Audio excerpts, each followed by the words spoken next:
चलो, अगली चीज इसमें होती है potential energy. Potential energy stored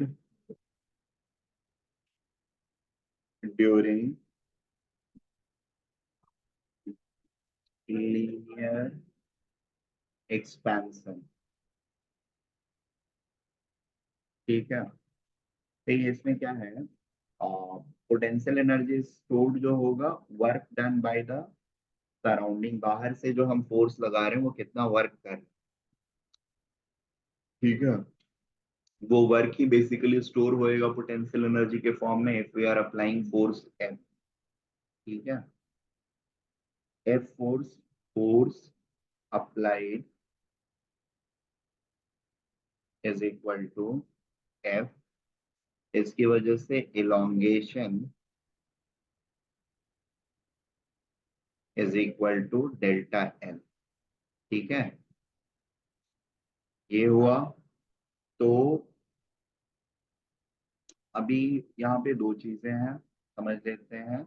Young's modulus क्या है, F upon A divided by delta L upon L. ठीक है, that implies F will be equal to Y into delta L upon L into A. Is that okay, clear है? अब यहाँ पर ऐसे हम सोचते हैं,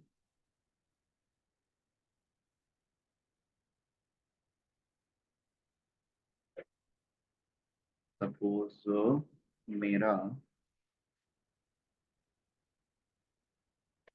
ये एक रॉड है जिसको यहाँ किसी एक चीज से हमने होल्ड कर रखा है। ये एक बॉल है, इससे इसको होल्ड किया हुआ है, और होल्ड करने के बाद क्या कर रहे हैं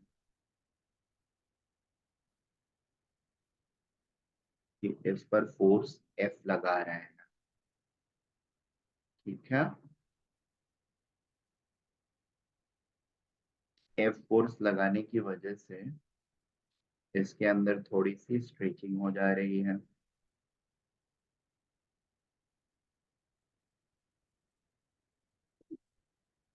और कितनी स्ट्रेचिंग होएगी, हाँ, एक्स इज द स्ट्रेचिंग, और उस स्ट्रेचिंग के upon their is this dx और dl, या फिर ऐसे लिखते हैं, लेंथ और एक्सपेंशन जो है वो डेल्टा एल है ना। सो डेल्टा एल एक्सपेंशन पे this is D delta L. ठीक है, तो हाँ, जितना एक्सपेंशन हुआ दैट इज डेल्टा एल। ठीक है, D delta L is expand होने के बाद और थोड़ा एक्स्ट्रा एक्सपेंशन हुआ, या एक्सपेंशन को अगर एक्स लेंगे तो the small expansion beyond it is going to be dx। ठीक है, एक्चुअली x एंड dx ही ले लेते हैं, it will B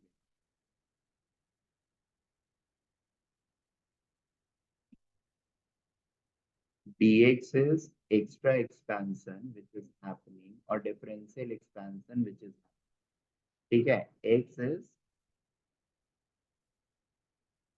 expansion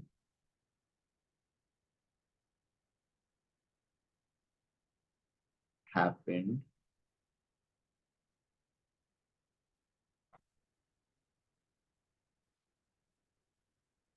and dx है extra expansion, extra differential expansion, extra differential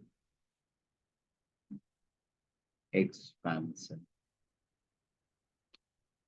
ठीक, x अगर expansion है तो x is equal to delta l, is that okay? X अगर एक्सपेंशन है, X is nothing but delta L, ठीक है? तो फोर्स हमारा कितना हो जाएगा? F will be equal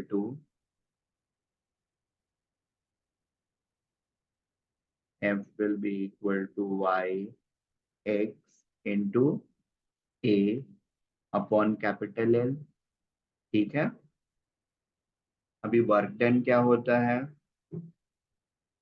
F dot D S, ठीक है? Direction of force and increase in length are in same direction, so it will simply become f dx. Is that okay? और ये चूंकि डी डब्ल्यू नहीं W लिया है, तो यहाँ पर इंटीग्रल साइन डालना होगा मुझे। ये इंटीग्रल कहाँ से कहाँ तक रहेगा? तो एक्सपेंशन मेरा कहाँ से कहाँ तक हो रहा है? Sorry, dx is extra expansion, वही एक्स्ट्रा एक्सपेंशन हो रहा है ना। जैसे फोर्स एफ आपने लगाया which is equal to this much, जब एक्स एक्सपेंशन हुआ है उसके बाद आपने एक्स्ट्रा फोर्स अभी भी लगा रखा है, तभी एक्स्ट्रा एक्सपेंशन होएगा। इतना फोर्स हमने लगा रखा है जिसकी वजह से वो थोड़ा और एक्सपैंड आफ्टर दिस एक्सपेंशन। अब ये एक्सपेंशन जो है वो कहाँ से कहाँ तक जाएगा? जीरो से लेकर के डेल्टा एल तक, right? x will vary from 0 to delta L, the maximum expansion which we are bringing into the system.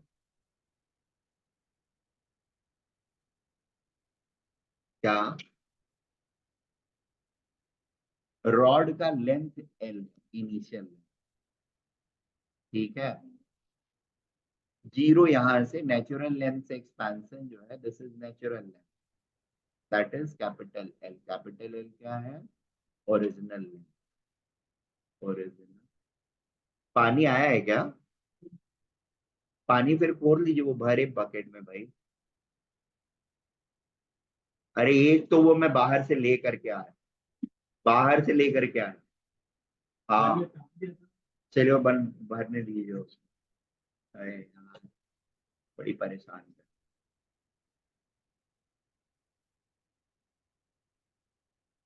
Original length, हाँ उसके बाद अब किसी भी चीज का कुछ तो लेंथ रहेगा ना, उसके बाद खींचेंगे तो बढ़ेगा। ओ, चलेगा। हाँ, so this is going to be 0 to delta L, ठीक है? अभी f को यहां से रिप्लेस करते हैं तो क्या हो जाएगा? Integral 0 to delta L into Y X A upon L into D X. Y A और एल कांस्टेंट है, तो वाई ए और एल को हम बाहर निकाल लेंगे। X D x will become half x² और जीरो से डेल्टा एल है, तो ये हो जाएगा half into delta L square. Is that okay? ये बात समझ में आ रही है? Very good. So work done कितना किया हम लोगों ने? Work done in expansion is equal to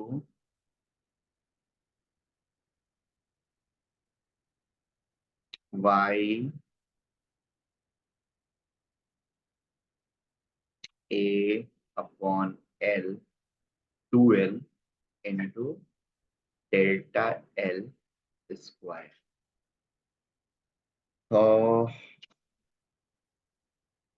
देखिए, अब इसको क्या करते हैं, एक L से डिवाइड और एक L से मल्टीप्लाई करते हैं, ठीक है? तो it will become strain square, ठीक है? Let us do it first. अच्छा, या फिर दूसरा काम ये कर सकते हैं हम लोग, 1/2 को साइड में रखते हैं, Y A delta L upon L, into delta L, ऐसे लिख लेते हैं। ये वाली चीज किसी चीज की याद दिला रही है क्या हम लोगों को? ऊपर देखो, एफ की, ठीक है। सो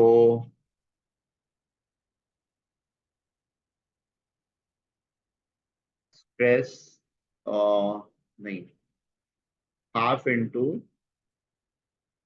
F by A is stress, stress into strain into area, cross sectional area, is equal to work done in expansion, ठीक है, हाँ, into stress, ठीक है, into,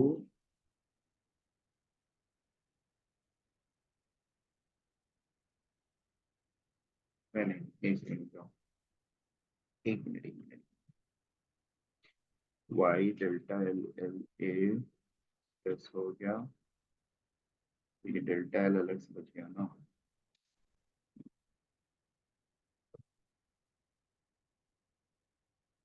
एफ बाई ए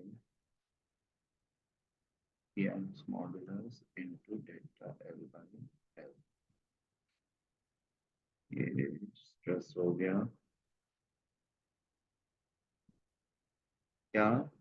नहीं नहीं, ये डेल्टा एल रहेगा, यहाँ पर स्ट्रेन भी होता है, stress into half into stress into strain रहता है। Energy per unit volume, potential energy stored per unit area, stress into strain आना चाहिए। एक और डेल्टा एल क्यों नहीं एक और एल क्यों नहीं आ रहा है? एक और एल आना चाहिए, या फिर equal to F A L on delta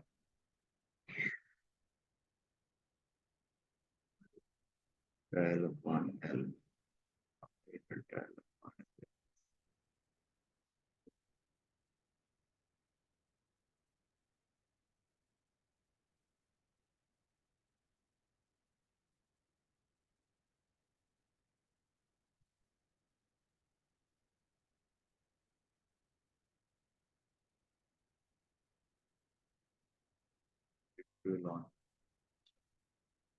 Load into elongation stream by,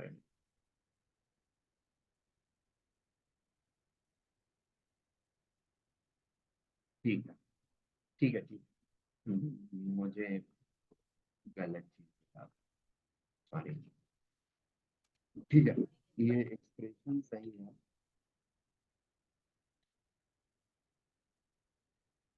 This becomes half into stress, sorry, stress into elongation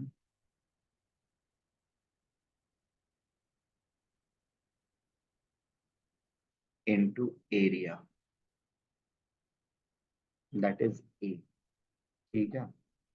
इसको अगर ऊपर और नीचे L से मल्टीप्लाई कर दो, शायद पूरे टर्म को ऊपर भी लेंथ से और नीचे भी लेंथ, तो ये लेंथ इलोंगेशन के साथ मिल करके it will create stress into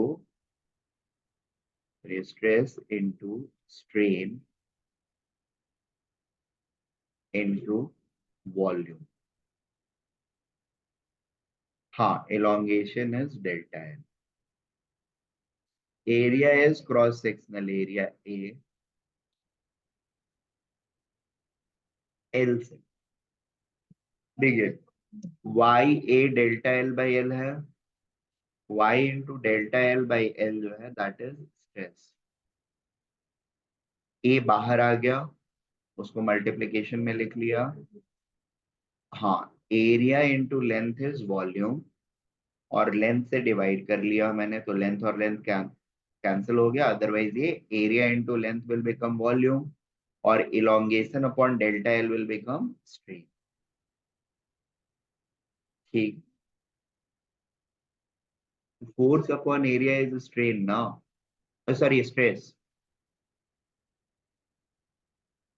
अरे यहाँ पर एक साथ लिखा हुआ है तो इसको यहाँ से मल्टीप्लायर में बाहर लिया, ठीक है। तो हमारा एक फॉर्मूला आ गया, half into stress into elongation into area, या फिर half into stress into strain into volume. और वॉल्यूम में this is original volume. Is that okay? We can write here original volume.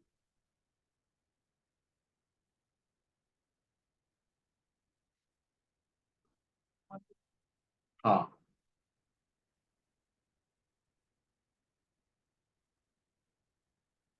क्या हुआ? नहीं जा सकता। I know. कट करके ऊपर लेते जा। दूसरे page.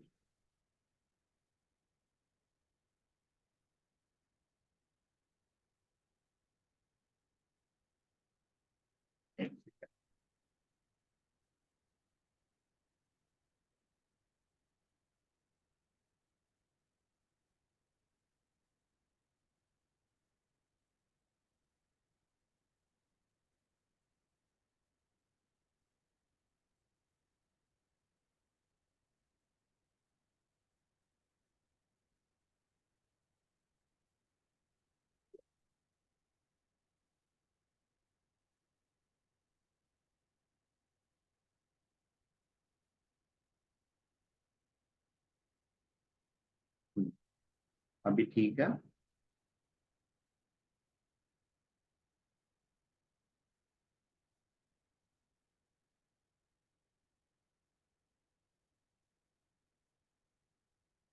Work done in expansion is equal to, ये आ गया हमारा, and work done is nothing but stored potential energy, or stored potential energy will be equal to the work done in expansion.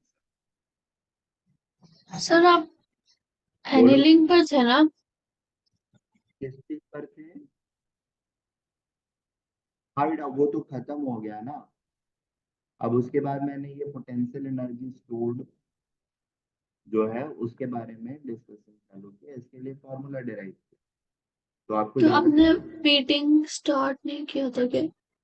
मैंने स्टार्ट कर दिया था तब का। मैंने मैसेज डाला उसी समय स्टार्ट किया। स्टोर्ड, आप थोड़ी लेट से आई हो।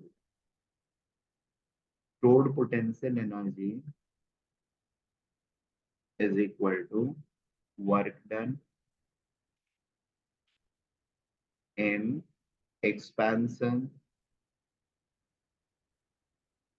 is equal to the same formula, half into stress into strain into original volume।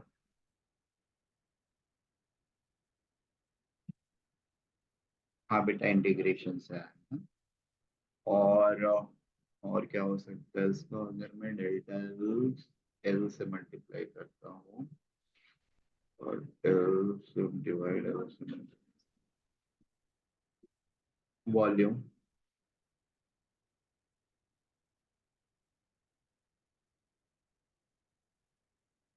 देखो, इसको एक और तरीके से भी लिख सकते हैं। इस फॉर्मूले को अगर देखेंगे ना, एल से ऊपर और नीचे एल से मल्टीप्लाई करते हैं, ठीक है? तो ये मेरा स्ट्रेन है, ये भी एक स्ट्रेन बन जाएगा, और एल इंटू ए जो है वो वॉल्यूम बन जाएगा। So it can be written as half into Y into area into L,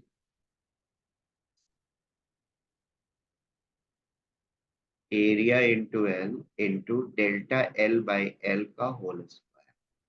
is that okay? That means half into Young's modulus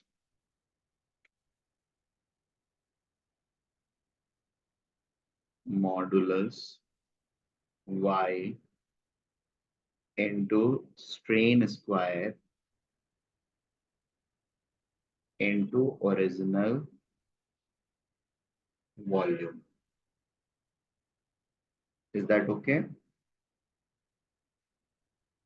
ठीक है। तो ये सारी चीजें हो गई।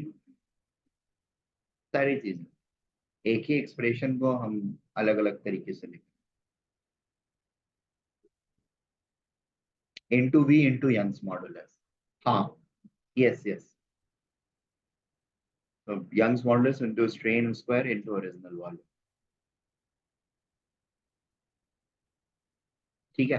So basically 3 फॉर्मूले बन रहे हैं, तो 3 अलग अलग तरीके से चीजें पूछी जा सकती हैं आपसे. मुद्दे की चीज ये है. हाँ, स्ट्रेन का स्क्वायर. सर थोड़ा सा पीछे से दिखाओगे ताकि मैं अपना पेज छोड़ दूँ. हाँ मतलब बेटा, यहाँ से चालू हुआ है. एनीलिंग के बाद से हाँ, ये एनिलिंग है और हैमरिंग एंड इफेक्ट होता रोलिंग. है. उसके बाद पोटेंशियल हम्म. एनर्जी स्टोर्ड का डेरिवेशन. और फिर ये अगले पेज में चला गया.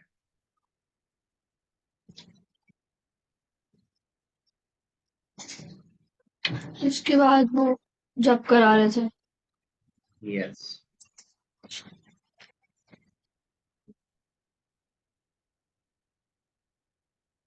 Very good.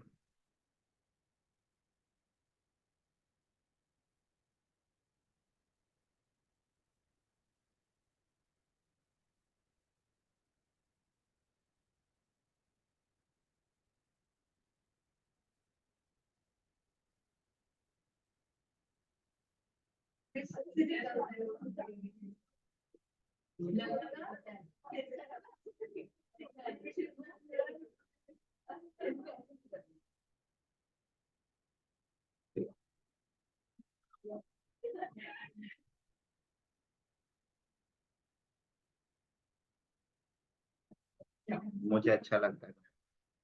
हाँ?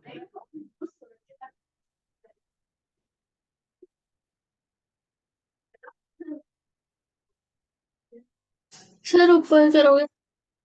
हाँ बेटा, ऊपर कर देता हूँ.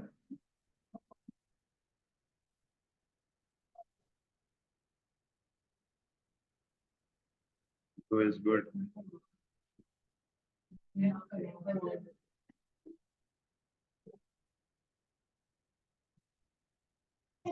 स्ट्रेस क्या होता है? Force upon area. स्ट्रेन क्या होता है? Delta L upon L. ठीक है. हाइलाइटर का साइन बड़ा मतलब. हाँ, तो बड़ा क्या हुआ मैक्सिमम. चलिए. Right. Stress F upon A. Very good. Let us now sir move. हाँ, बोलो बेटा. सर थोड़ा सा ऊपर करो. थोड़ा सा ऊपर करें. तुम नोट कर लो आराम से. उसके बाद हम लोग आगे पढ़ाई करें. अब यहाँ पर एक दो चीजें हैं जिनको कि और हमको देख लेना है. The first one is Poisson's ratio. Poisson's ratio is longitudinal stress into lateral strain. Sorry. Longitudinal stress and strain into lateral strain. Lateral strain by lateral strain by longitudinal strain. Poisson's ratio basically होता है, अगर मैं expand कर रहा हूँ. शुरू में मैंने बताया था कि अगर यंग्स मॉडुलस सॉरी किसी भी चीज को फोर्स लगा के हम एक्सपैंड कर रहे हैं तो उसकी वजह से उसका थिकनेस कम होगा.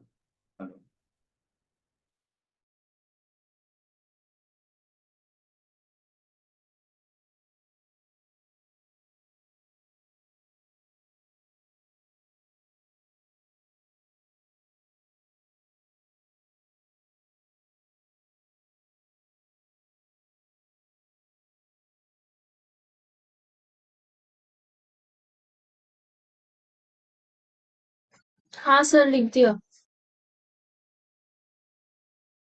इसलिए मैंने आप लोग को बताया था कि अगर हम फोर्स अप्लाई करके वायर या किसी भी सिलेंडर किसी भी ऑब्जेक्ट को अगर मैं एक्सपैंड करता हूँ. क्या हुआ? नहीं, आई एम नॉट ऑन. हाँ, हटा दिया. ओके. तो अगर मैं फोर्स लगाता हूँ चीजें एक्सपैंड करती हैं. ठीक है. तो उनका थिकनेस ऑटोमेटिकली कम होगा. फॉर एग्जाम्पल वायर्स को अगर मैं फोर्स लगा करके स्ट्रेच करते हैं अपन लोग, तो उसका थिकनेस कम हो जाता है. आप लोग का रबर बैंड जो होता है जैसे हेयर टाई करते हो आप लोग. हाँ, तो if we are going to stretch it, उसकी भी थिकनेस देखोगे कि कम हो जाती है। ठीक है, सो इट्स अ नेट, क्या हुआ?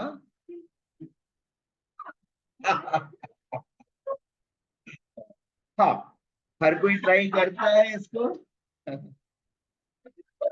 क्या हुआ?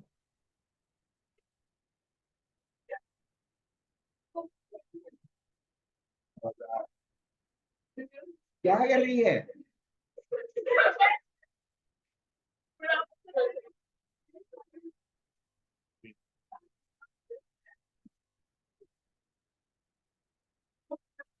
तो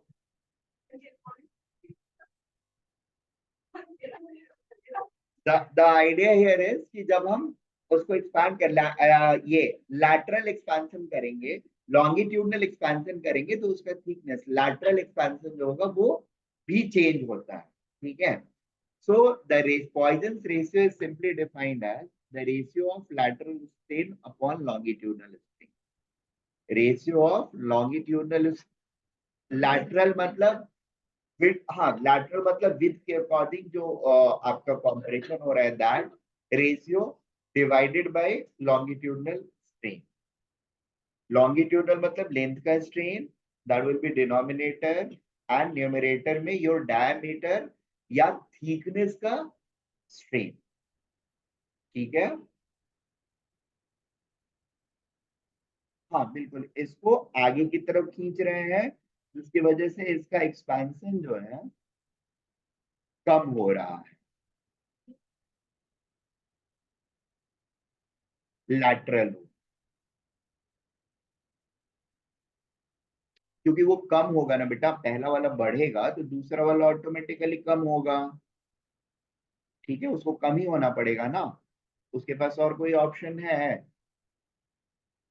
नहीं है। ठीक है।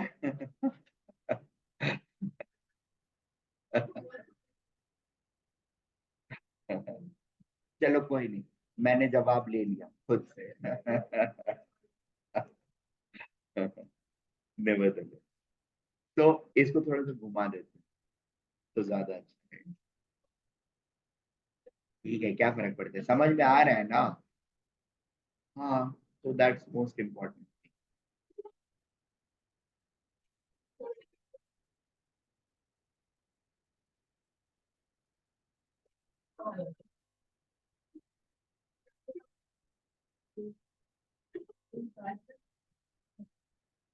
Poisson's ratio is,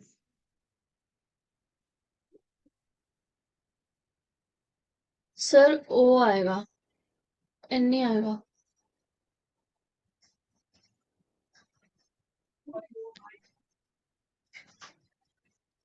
poisons ratio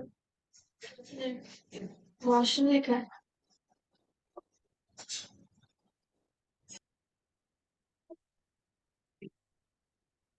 ठीक है, अरे होगा यार, कुछ तो होगा, उसका नाम है कि नहीं?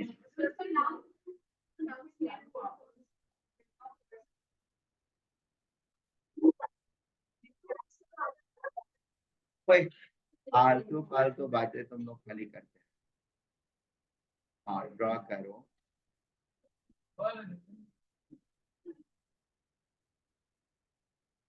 क्या हुआ, ये ले लो।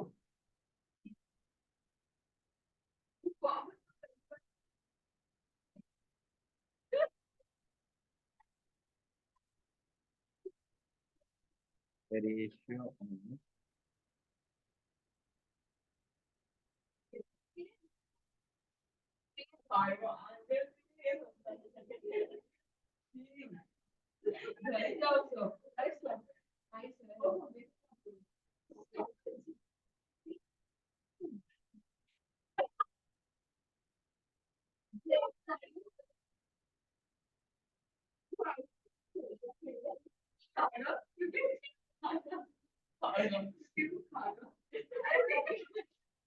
क्या फाइन किया?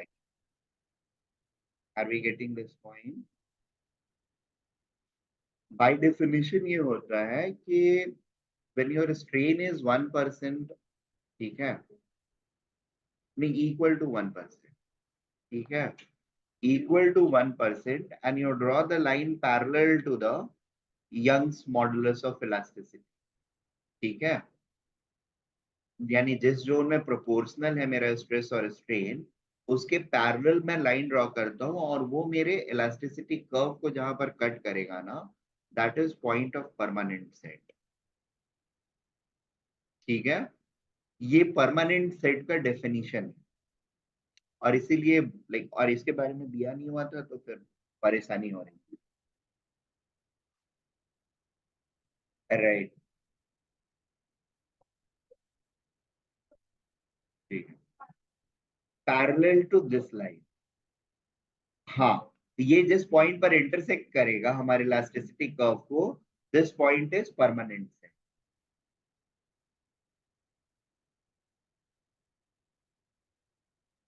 1% एक्सपेंशन के लिए,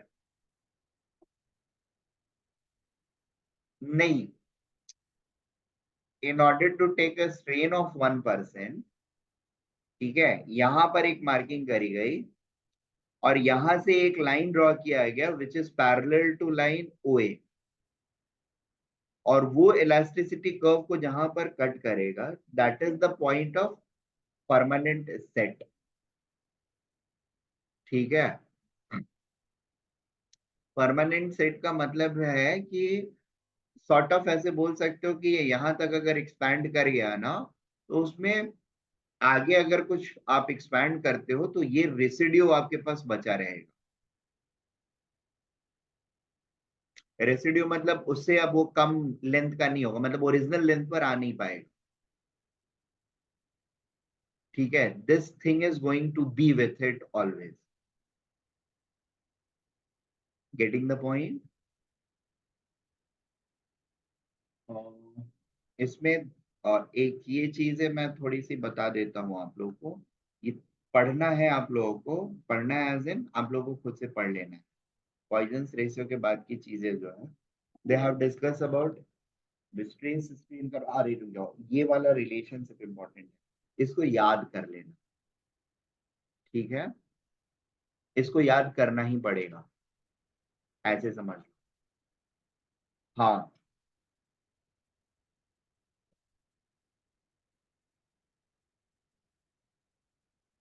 स्पेशली हमारा कॉम्पिटिटिव एग्जाम्स के लिए इसको याद करना is sort of necessary.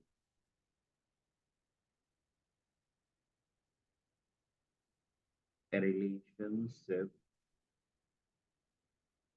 between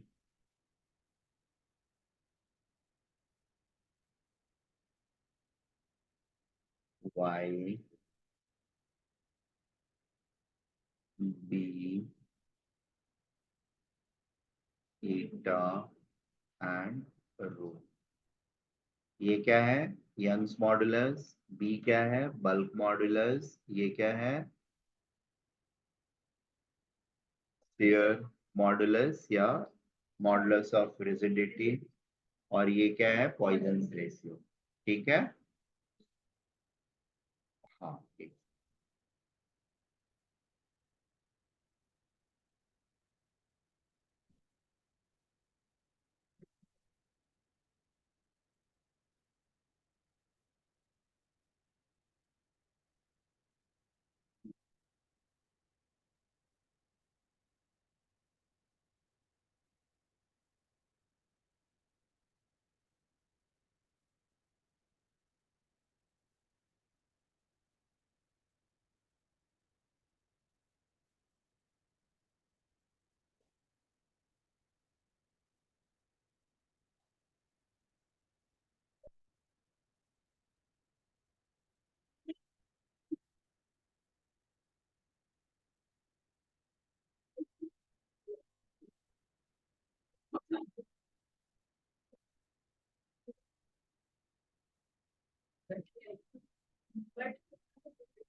okay चलो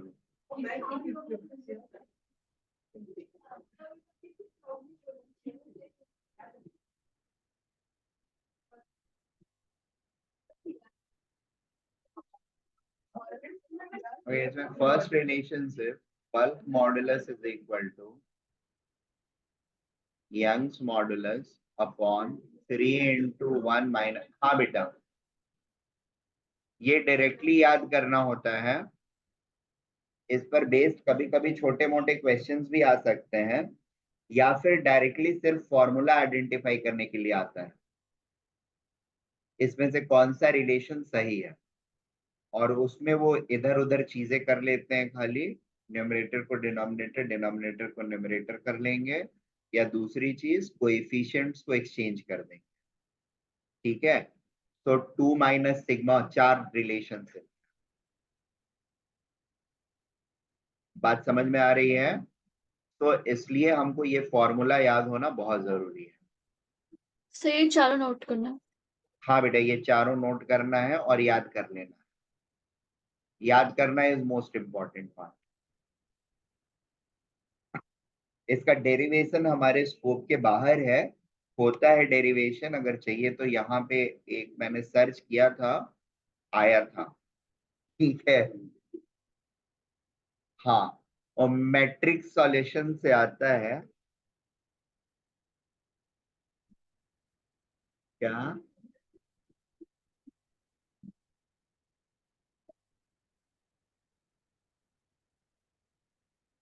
तुमको क्या पता करना है,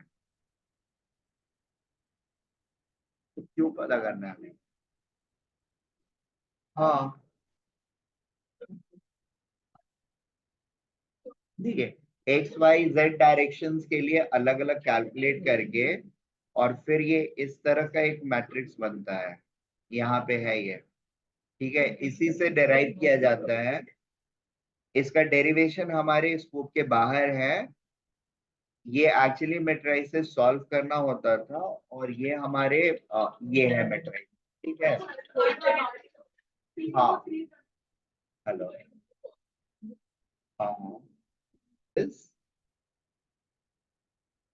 या एज डिफिकल्ट एज दिस बोल सकते हैं, जो भी बोलना है। हाँ क्या हुआ बेटा, 3b - 2n, 2n + 6b। हाँ तो छूट जाओगे ना। हाँ हाँ, अरे इसके बाद कुछ है नहीं, इसके बाद खत्म हो गया। एक ही चीज है, एक ही चीज है खाली, बाकी रीडिंग्स कुछ ये मत है, करना है, पढ़ना है खाली हमें। 3b - 2 ईटा, हाँ ईटा, हाँ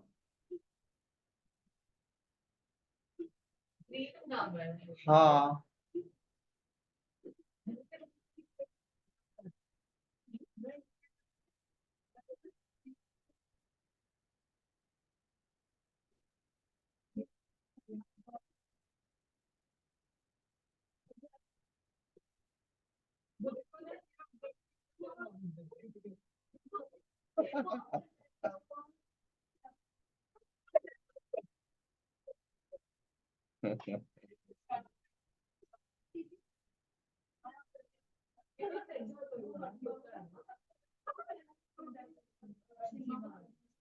9 upon y Young's modulus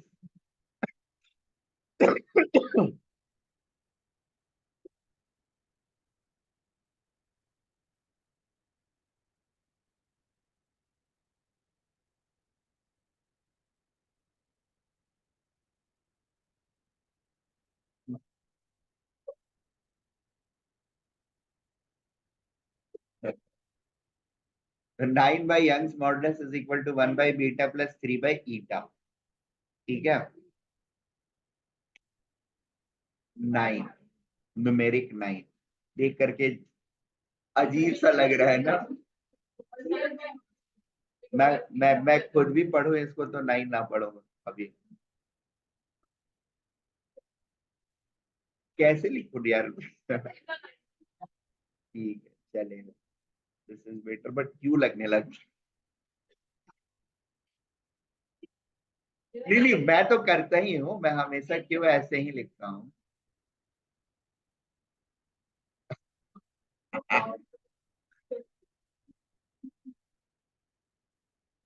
चलो, सो ये रिलेशनशिप हमको याद करना है। अब उसके बाद हम लोग नोट कर लिया सारे लोगों ने। अब उसके बाद ये वाला कर्व को थोड़ा सा डिस्कस कर लेते हैं। वैसे तो हमारा किया हुआ है, बट फिर भी जस्ट पढ़ते जाता हूँ और कुछ पॉइंट आएगा तो फिर आई डिस्कस। ठीक है।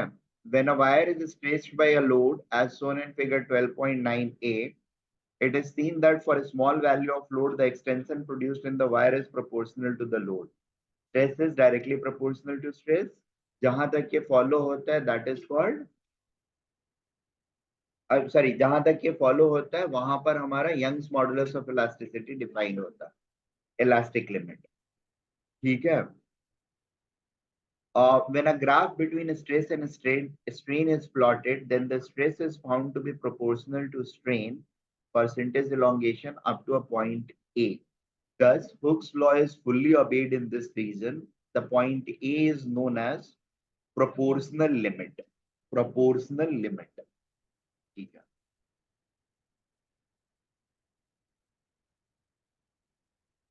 पॉइंट का नाम देख लें।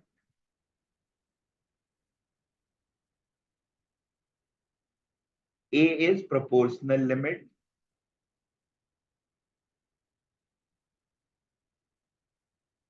When stress is increased beyond A, then for a small stress, there is large strain in the wire up to point B.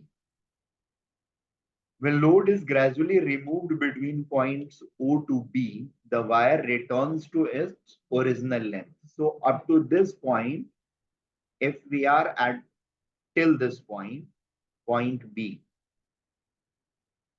the wire is going to, or anything which is being stretched, upon removal of force, या stress, it is going to regain its original shape.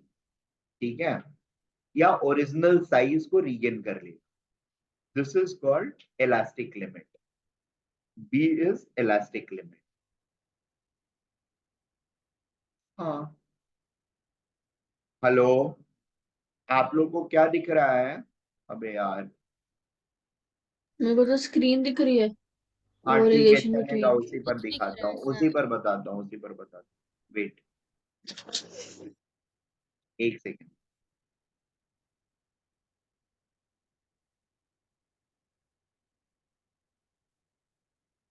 ये graph हमने बनाया था, याद है हम लोगों को, 2-3 दिन पहले।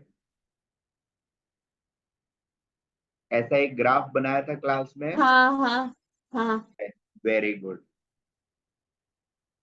Now the point is, O से A तक the stress is directly proportional to strain, और ये रीजन होता है जहां पे हुक्स लॉ अप्लाइड होता है। Is that okay? इस ए पॉइंट को वी कॉल प्रोपोर्शनल लिमिट। इसके बाद प्रोपोर्शनैलिटी खत्म हो जाती है। हाँ, बिहेवियर इलास्टिक बी तक है, बट उसमें से ओ से ए तक में the behaviour is proportional. Stress is directly proportional to strain. ठीक है, और उन दोनों का रेशियो जो होगा वो कांस्टेंट रहेगा, which is equal to the, हाँ, that is Hooke's law. and that ratio is equal to Young's modulus. Up to B point तक हमारी टेंडेंसी होती है मटेरियल की कि टिल बी पॉइंट तक अगर हमने एक्सपैंड किया है, उसको स्ट्रेच किया है, और if we are releasing that stress, that means if we are removing that stress which we have applied in order to increase its length from its original length up to b, ठीक है, तो the body will have tendency to regain its size, यानी जैसे ही हम stress हटाएंगे वैसे ही वो वापस रीगेन कर लेगा। हाँ, बी तक अगर एक्सपेंशन किया है हमने तो it will regain its shape, ठीक है, एंड साइज। यहाँ पे ए और बी के बीच में the proportionality is not follow. Strain और स्ट्रेस की जो प्रोपोर्शनैलिटी थी that is not going to be follow. A तक वो प्रोपोर्शनैलिटी थी, उसके बाद नहीं है। प्रोपोर्शनैलिटी नहीं होने का मतलब क्या है, हम स्ट्रेस लगाएंगे, इलोंगेशन जितना चाहिए था प्रोपोर्शनैलिटी में जितना मिलना चाहिए था उससे ज्यादा मिलेगा। Is that okay? मतलब हम 5 यूनिट फोर्स लगा रहे हैं या 5 यूनिट स्ट्रेस लगा रहे हैं, हमको अगर हम यंग्स मॉडुलस वाले डोमेन, हुक्स लॉ के डोमेन में रहते तो हमें 2 यूनिट मान लो स्ट्रेन मिलना चाहिए था, अभी 2.5 यूनिट मिलेगा। तो एक्सपेक्टेड जितना है इलोंगेशन उससे ज्यादा इलोंगेशन मिलेगा between A to B. But extra elongation के बाद भी टेंडेंसी ऑफ मटेरियल ये रहेगी कि the moment you remove the stress it is going to regain its size. Is that okay? अब उसके बाद ये एक तीसरा लाइन हम ड्रॉ करते हैं, एक पॉइंट ले लेते हैं ऐसे रेफरेंस पॉइंट, या बेसिकली ये काइंड ऑफ ऑब्जर्वेशन है। 1% स्ट्रेन, 1% स्ट्रेन का मतलब 0.01 डेल्टा एल अपॉन एल। ये जो रेशियो है इसके पैरेलल यहां पर एक मार्क बनाया हमने और इससे एक लाइन ड्रॉ किया which is parallel to O A, ठीक है, ये टेढ़ा कर दिया इन लोगों ने, it is actually parallel to O A, ठीक है। ये जो पॉइंट होता है ये जिस भी पॉइंट पर ये हमारे कर्व को मीट करेगा, this point is called permanent set. Permanent set. अभी देखो यहां पर क्या बिहेवियर आया था, यहां पर ए बी के बीच में बिहेवियर ये आया था कि हम स्ट्रेस जितना अप्लाई कर रहे हैं प्रोपोर्शनली जितना लेंथ इंक्रीज होना चाहिए था उससे ज्यादा लेंथ इंक्रीज हो रहा है, राइट? और that behaviour is going to be followed till this point. यहां तक वो चीज फॉलो होएगा, मतलब जितना आप स्ट्रेस लगाओगे उसके प्रोपोर्शनैलिटी से ज्यादा इलोंगेशन होता जाएगा। बट सी पॉइंट पर आकर के या सी के बियॉन्ड हम जाते हैं तो there is going to be this 1% of strain which is always going to be there as a residual strain. अगर सी पॉइंट या सी पॉइंट को क्रॉस कर लिया हमने इलोंगेशन में, तो अब जब हम रिलीज करेंगे अपना स्ट्रेस, एक्सटर्नल स्ट्रेस, तो वो वापस ओरिजिनल साइज रीगेन नहीं करेगा, ठीक है। हाँ, सी से आगे या सी तक पहुंच गया तो there will be some residual strain which is going to be there permanently, that is called permanent set. Permanent set का मतलब सेटिंग करके एक प्रोसेस होती है, ठीक है, सेटिंग एंड कास्टिंग। कास्टिंग में आप बेसिकली मेल्ट करके चीजों को माउल्ड बना करके उसमें you create a structure. Setting का मतलब होता है you apply force and deform a thing और you modulate a thing in order to make it or give it a permanent shape of desired nature. Whatever you want to design out of it, you give that structure or shape to that particular thing. This thing is called setting. और वहीं से ये permanent set word जो है, set word is taken from setting. Is that okay? Assigning a fixed elongation basically यहां पर हम बोल सकते हैं. So there is always going to be uh, there is going to be a some minimum value of elongation which is going to remain into the material even after removal of all the stress. ठीक है. Once we have reached to C or gone beyond C. ठीक है. Next thing is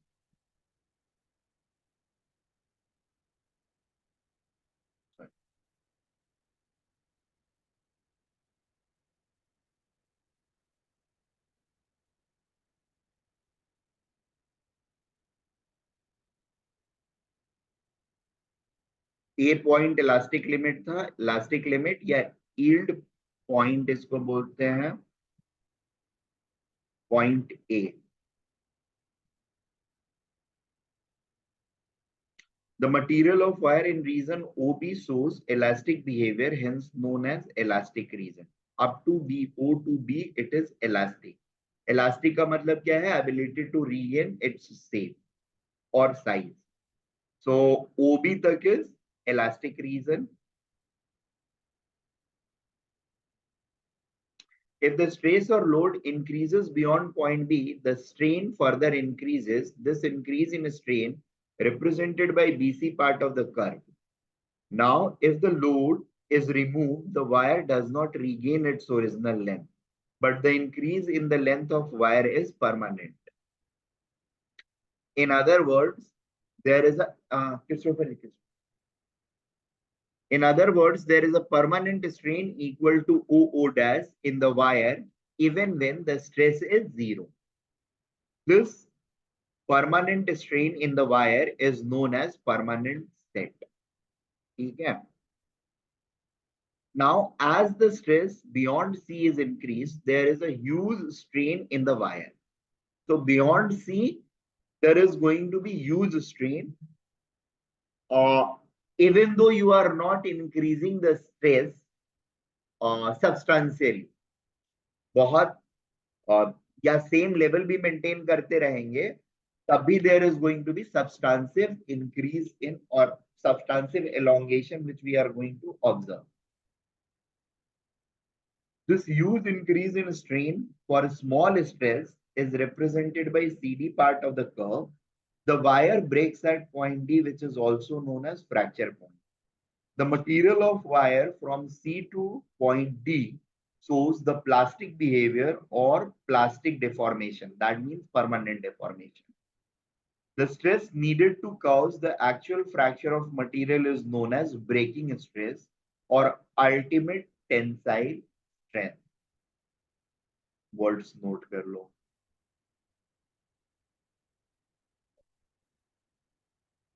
हाँ. D point पर जितना stress हम apply कर रहे हैं उस स्ट्रेस को we call it as breaking stress और ultimate tensile strength. Elastic limit and limit of proportionality are very close to each other, so that Hooke's law is nearly applicable up to elastic limit. In the yield region, strain is 15 to 20 times than those strains that take place up to the proportional limit that occur during yielding. क्या है ये yield region? Yield region किधर है हमारा? हाँ, yield region is B to D. ठीक है, beyond B up to D it's a yield region.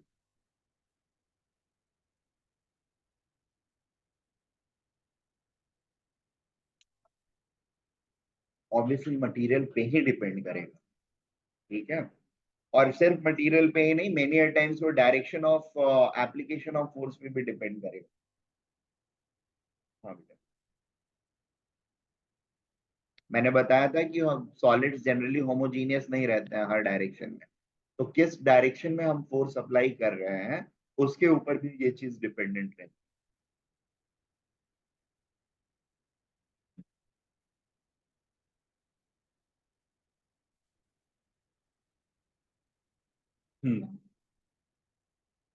Breaking stress of some material, aluminium के लिए 2.2 into 10 to the power 8 newton per metre square, iron 3 into 10 to the power 8, brass 4.7। ये है values दी हुई है, इनका कुछ ज्यादा काम नहीं है। Different nature of stress strain curve. The stress strain curve differ considerably for different materials.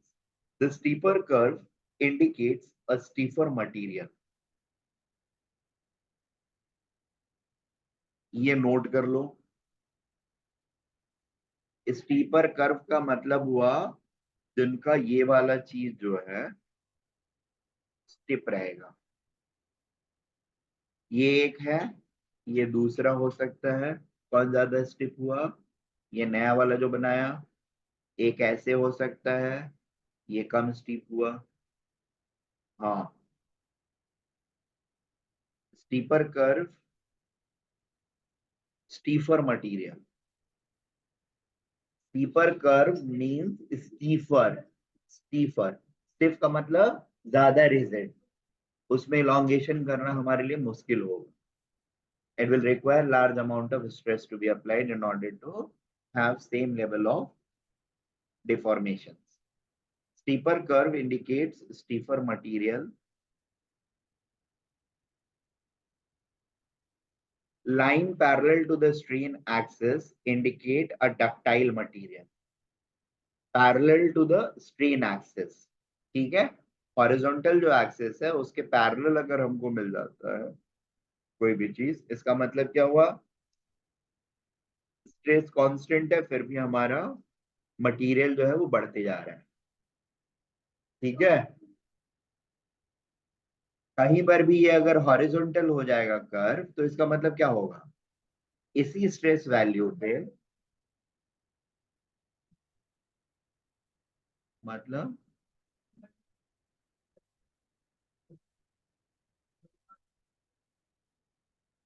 मतलब नहीं समझा मुझे।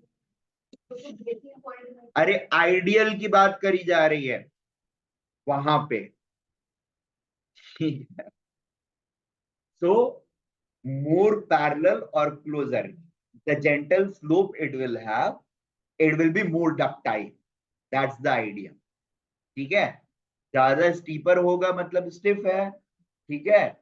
और जितना ज्यादा फ्लैटेंड होगा उतना ज्यादा डक्टाइल है।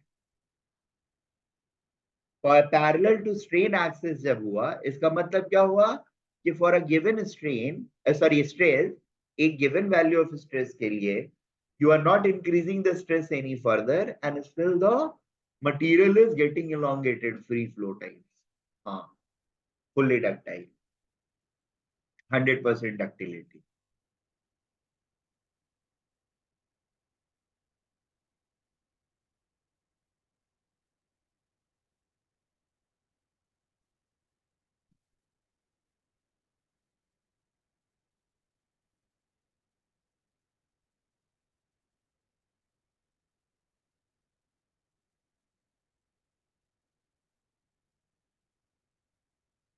In absence of yield point or plastic behavior, refer to a brittle material. And in the absence of yield point or plastic behavior, refer to a brittle material.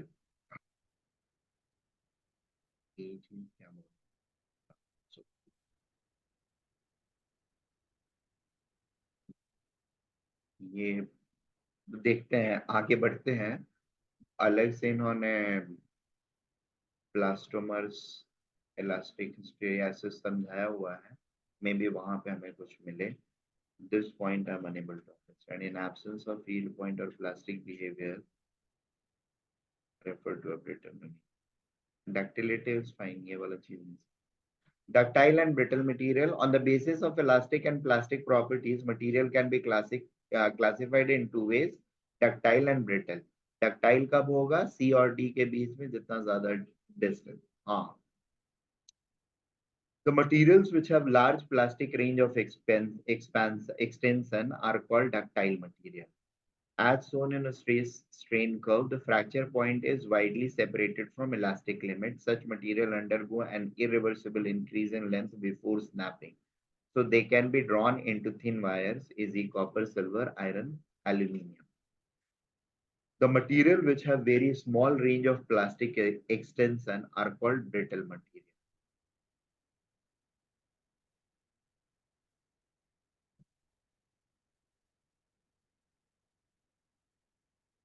A elastic limit, D is breaking point. This is going to be, हाँ ये identification आ सकता, चार graph दे करके arrange करने के लिए आपको बोला जा सकता है डक्टिलिटी या प्लास्टिसिटी, ब्रिटलनेस। ठीक है, सो ग्राफ का आइडिया हमें इस सेंस में रहना चाहिए, या ग्राफ दे दिया और उस पर चार स्टेटमेंट, उसमें से एक गलत या एक सही पिक करने।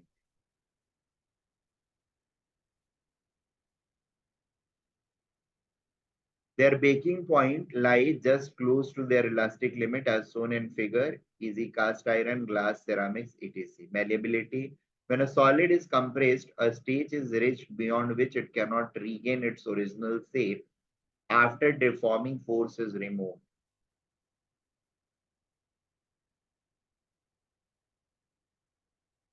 Is brittle.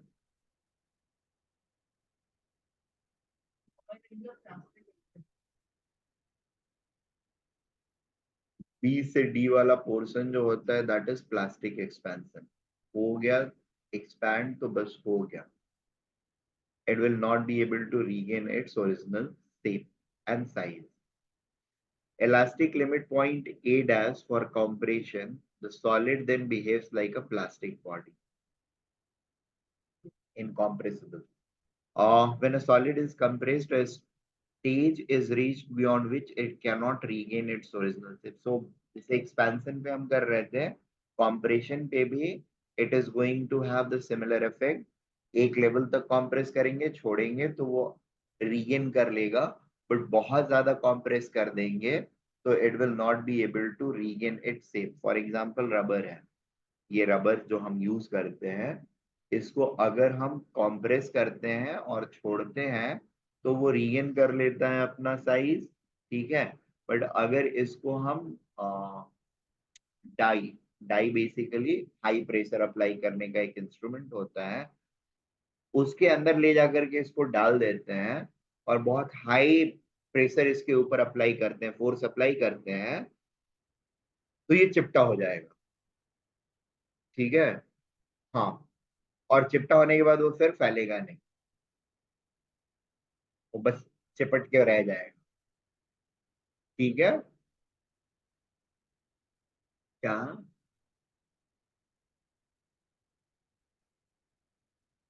हाँ वही वही उसी की बात कर रहा हूँ मैं। हाँ हाँ, सब कुछ तोड़ने फोड़ने का काम उससे किया जाता है, परमानेंट डिफॉर्मेशन।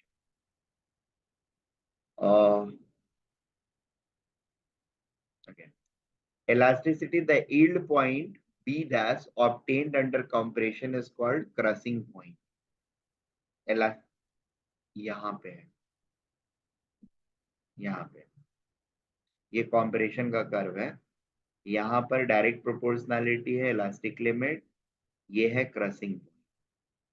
क्रसिंग पॉइंट में परमानेंट डिफॉर्मेशन हो गया, कहानी खत्म, जो शेप आपने दे दिया बस वही शेप रह जाएगा।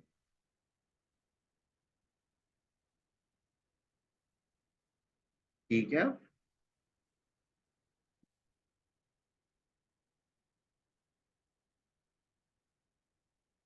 ओके। और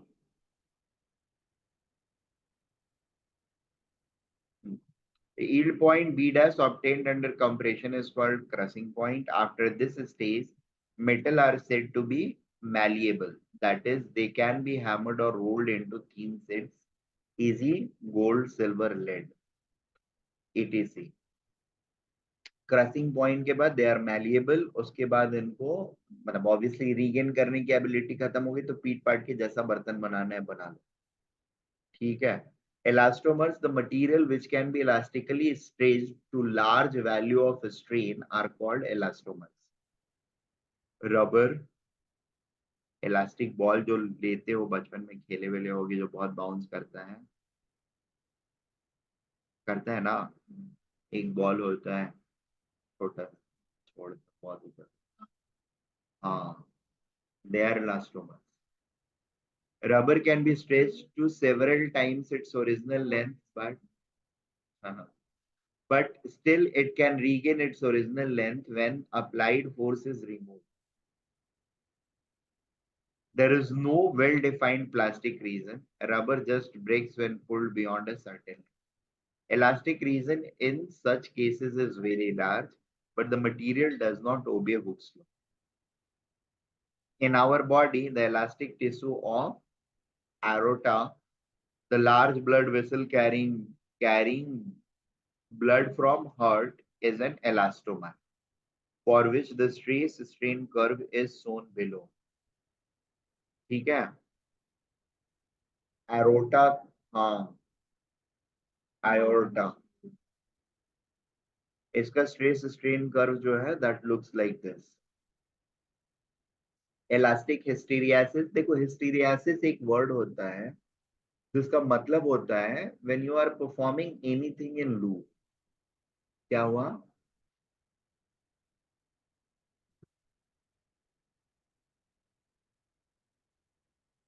अरे वो क्वेश्चन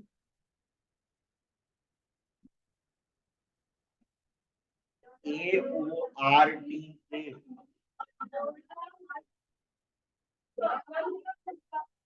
अच्छा आर साइलेंट होता है क्या? ओके आयोटा में बोल रहा माइनस आयोटा एओटा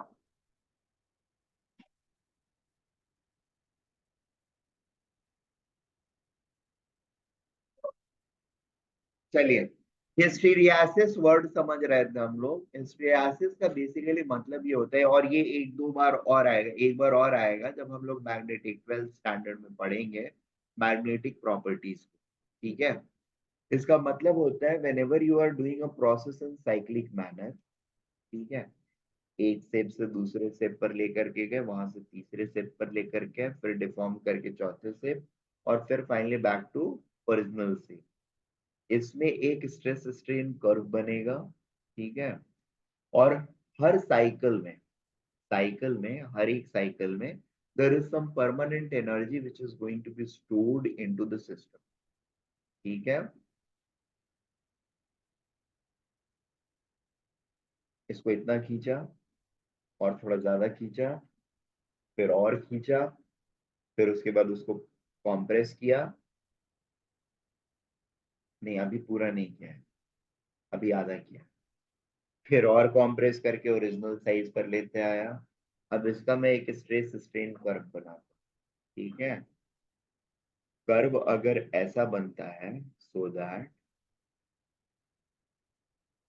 ये वाला लाइन जिस तरीके से गए हम उसी तरीके से वापस आ ठीक है तो इसको बोलेंगे there is no loss there is no energy which is going to be stored into your system ठीक है छोटा छोटा काम किया गया ठीक है बट अगर ये curve line they are like this is going like this and then coming back like this compression के टाइम पर elongation किया और फिर compress किया it is following a different path तो ये जो रीजन है ना इस रीजन के एरिया के इक्विवेलेंट ये स्ट्रेस स्ट्रेन कर्व है तो stress strain curve is nothing but energy stored per unit volume ये यहाँ पे निकाला था हम लोगों ने ना अभी थोड़ी देर पहले देखिए क्या निकाला था half into stress into strain is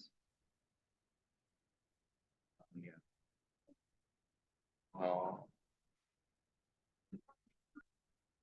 half into stress into strain into original volume is equal to stored potential energy. Stored potential energy per unit volume is half into stress into strain.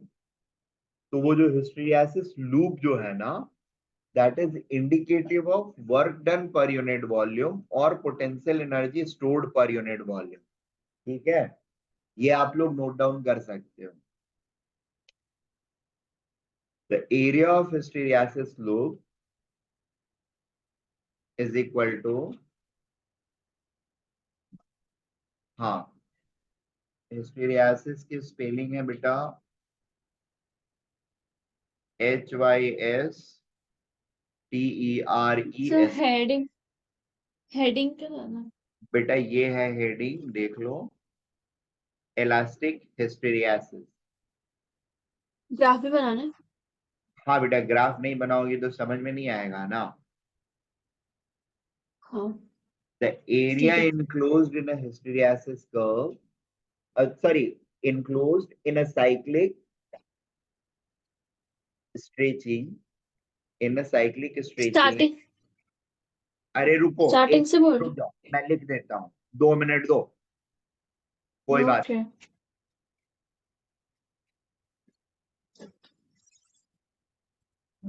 Sorry. परेशान कर देते हो मुझे, हम लोग आलसी हो गए।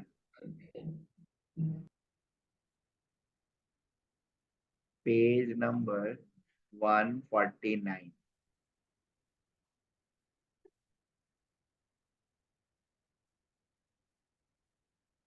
elastic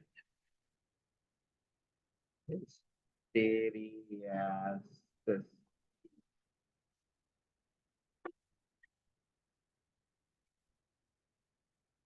सर स्क्रीन भी शेयर कर दो। हाँ, स्क्रीन भी शेयर कर रहा हूँ। ERE,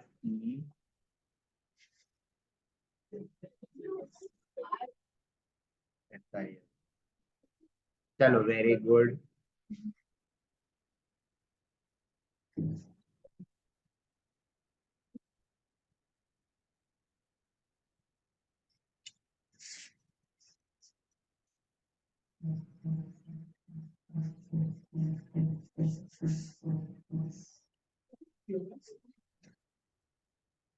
हाँ,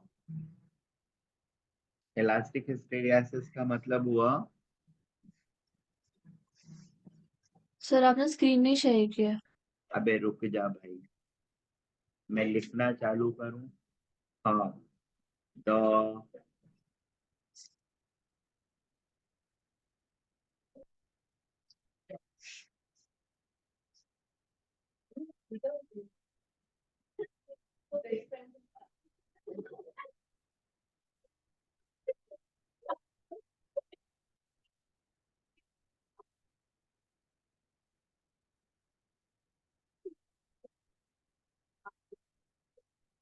amount of potential energy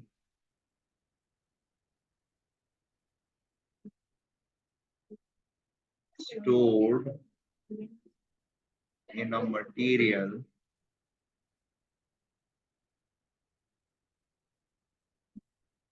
when it undergoes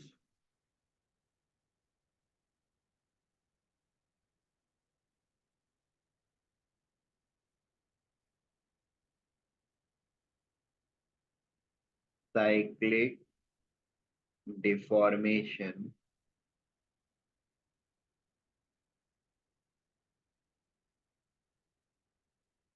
through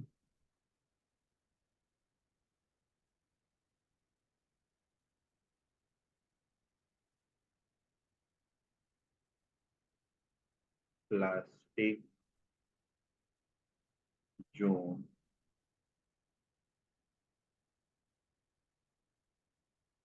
at least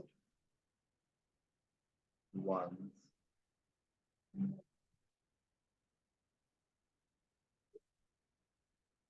amount of potential in it क्या हुआ? JONE है यार, जोन बोला मैंने।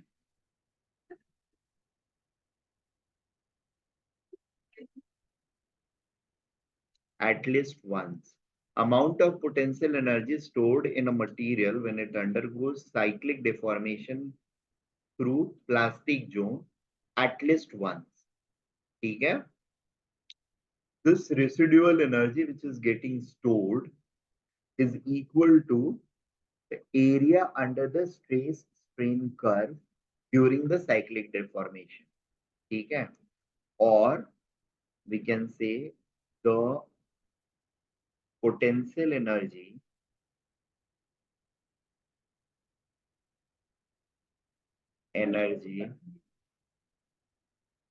stored per unit volume is equal to area enclosed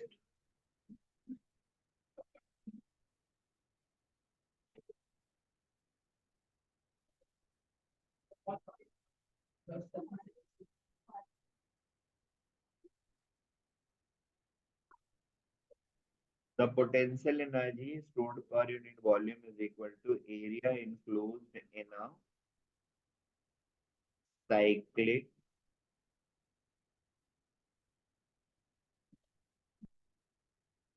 deformation.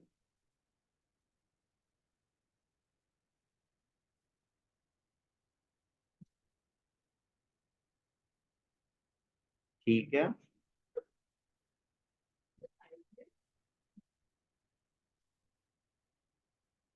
So energy stored per unit volume is equal to area under this curve. ठीक है. अब उसको पढ़ लेते हैं. ये हो गया नोट करके सबका.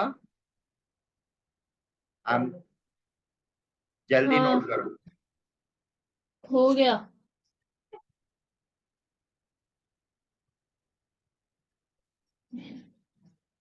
ओके. अभी ये वापस से दिख रहा है. As a natural हाँ consequence of elasticity after effect, the strain in the body tend to lag behind the stress applied to the body, so that during a rapidly changing stress, the strain is greater for same value of stress. This lag of strain behind the stress is called elastic hysteresis.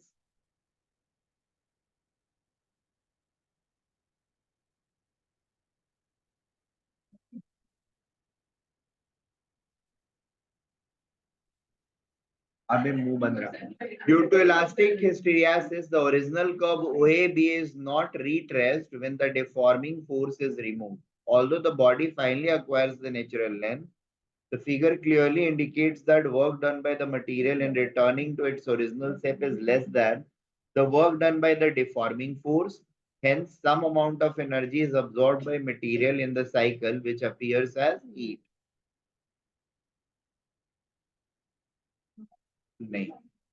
The magnitude of energy absorbed is proportional to the area of the loop. The material having low elastic hysteresis have low elastic relaxation time. मतलब they are going to recover to their original shape fastly. ठीक है. ये आखिरी चीज note कर लो. नहीं, एक आखिरी चीज है. थर्मल स्ट्रेन पढ़ाना है.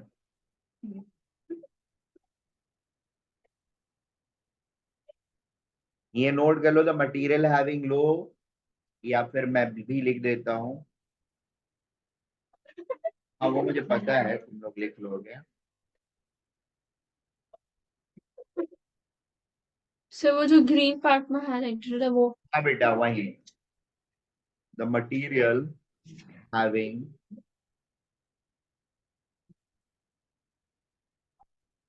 लो elastic hysteresis have low elastic relaxation relaxation time. time. Yes, very good. अब इसमें आखिरी चीज जो है, ये सारे क्वेश्चंस तो देख लिए जाएंगे. और there is something called as thermal stress and strain. ठीक है. तो किसी भी चीज को अगर हम हीट करते हैं तो इट्स लेंथ एक्सपैंड. ठीक है. ये जो एक्सपेंशन होता है, दिस इज कॉल्ड स्ट्रेन. ठीक है.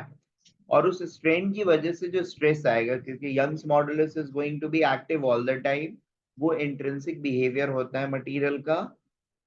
सो Young's modulus multiplied by strain is going to give you corresponding stress. तो जितना स्ट्रेन होगा उसको यंग्स मॉडुलस से हम मल्टीप्लाई कर ले, तो I am going to get my stress. अब पॉइंट ये है कि थर्मल स्ट्रेन होगा कितना. तो थर्मल स्ट्रेन जो होता है, let us come back to our board. Thermal stress जो होता है, क्या हुआ,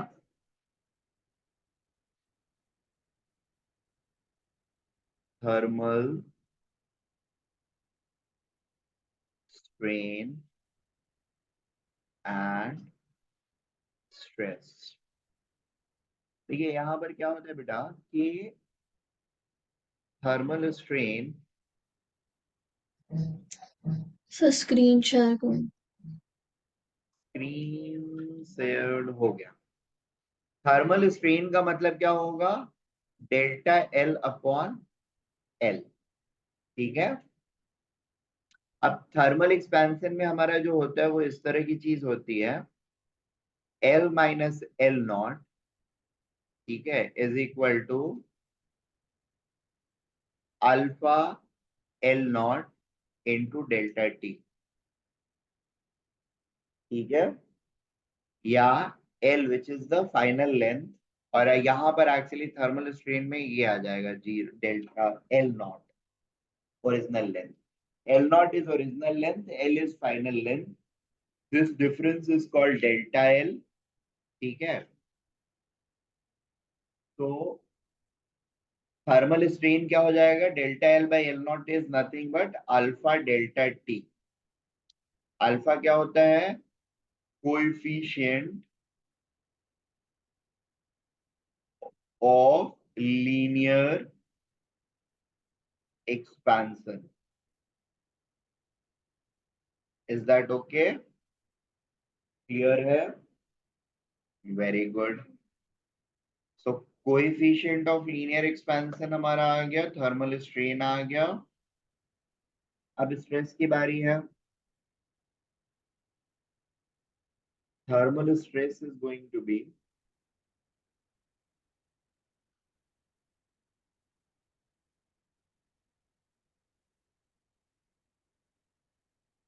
Young's modulus into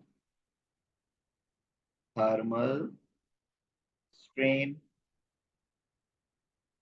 that is Young's modulus into alpha delta T. TL not D.